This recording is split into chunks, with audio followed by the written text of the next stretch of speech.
আজার ভাইয়ের মুক্তি একটা ল্যান্ডমার্ক, বাংলাদেশের জন্য একটা ঐতিহাসিক ঘটনা।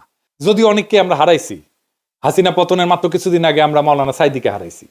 আর অনেকে আছেন যেমন মাওলানা আবুল কালাম আজাদ, ওনার মামলাটার নিষ্পত্তি দরকার। এই সাথে 1975-এর আগস্ট বিপ্লবী যারা আছেন, ওনাদের মধ্যে যারা বেঁচে আছেন, তাদের মামলাগুলো ফয়সালা করে ওনাদের সসম্মানে দেশে ফিরে আনা হোক।